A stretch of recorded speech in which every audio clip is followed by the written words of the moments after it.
January 5, 2013, ilang araw pa lamang matapos ang pagsalubong sa bagong taon, ay isang balita na gumimbal sa mga mamamayan ng Dasmariñas, Cavite. Nakatanggap kasi ng report ang tanggapan ng kapulisan doon tungkol sa wala ng buhay na katawan ng isang kawawang musmos.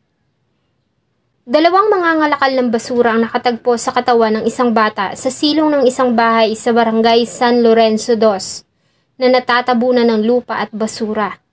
Nang magtungo ang SOCO sa crime scene, ay dinatna nila ang isang batang babae na nasa advanced decomposition na. Nakatali ito sa ilalim ng bahay, may busal ang bibig at wala pang suot na pang-ibabang kasuotan. Ayon sa may-ari ng bahay, ay ilang araw na rin nilang napapansin ang mabahong amoy na nagmumula sa likod ng kanilang bahay. Subalit dahil nga sa nagmistulan na iyong basurahan at ilog, ay pinagwalang bahala nila ito. Isang nagdadalamhating ina ang umiiyak na sumugod sa crime scene. At dito ay positibo nitong kinilala ang biktima kahit pa nga nasa advanced decomposition na ang katawan.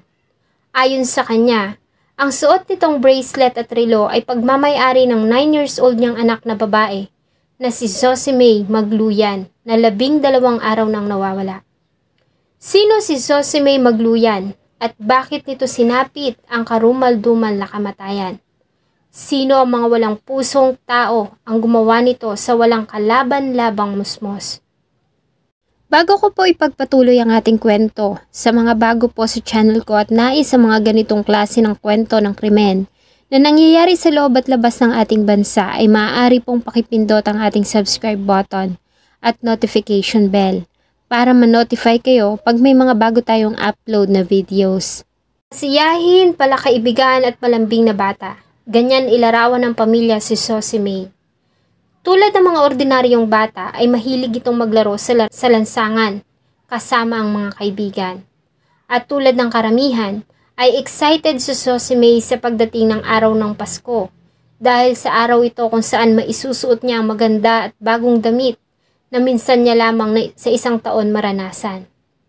Maliban dito ay makakatanggap din siya ng regalo at mga candy mula sa kanyang mga ninong at ninang. Subalit ang araw na iyon pala ang huling araw na makikitang buhay ang bata. Mula kasi nang umalis ito sa kanilang bahay ay bigla na lamang itong naglaho na parang bula at walang nakakaalam kung saan ito nagpunta.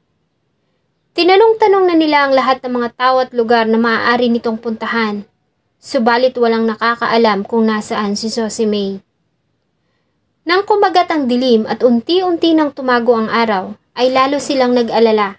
Kaya naman lumapit na sila sa kinauukulan para opisyal na humingi ng tulong sa paghahanap sa bata. Lumipas ang oras, araw at linggo. Subalit walang Zosimay ang umuwi sa kanilang bahay at natagpuan. Hanggang sa mabalitaan na lamang ng pamilya ang nakitang wala ng buhay na katawan ng isang batang babae. Sa isang bahay, 15 metro lamang ang layo mula sa kanilang tinitirhan. Base sa isinagawang post-mortem sa katawan ni Zosimay, ay namatay ito sanhi ng labis na gutom. Nakitaan din ito ng mga sinyales ng labis na pagpapahirap at ang batang musmos ay biktima rin ng panggagahasa. Ayon din sa kanila ay 3 araw nang patay ang bata bago pa ito matagpuan. Subalit sino ang mga walang pusong tao na gagawa nito sa 9 na taong musmos? Noong una ay blanko ang mga investigador dahil sa wala silang makitang kahit na anong lead na makakapagturo sa mga suspect. Hanggang sa isang testigo ang lumutang na nagbigay ng linaw sa nangyari kay Zosimay Magluyan. Ayon sa sinumpaan nitong salaysay, ay nagiinuman sila kasama ang 20 years old na si Jason Cubian, 23 years old na si Rodel Cubian, 25 years old na si Ryan De Lequina, at isang 15 years old na minor de edad. Bandang alas 11 ng tanghali ay nakita niya si Rodel Cubian kasama ang biktima. Maya-maya pa ay sumunod na rin ang 3 pa nilang kasama at dinala nila ang bata sa lugar kung saan natagpuan ang wala ng buhay nitong katawan. Noong una ayon sa kanya ay pinagwalang bahala niya lamang nakita dahil sa alam niya na matalik na kaibigan ng pamilya ni Zosimay si Rodel Cubian.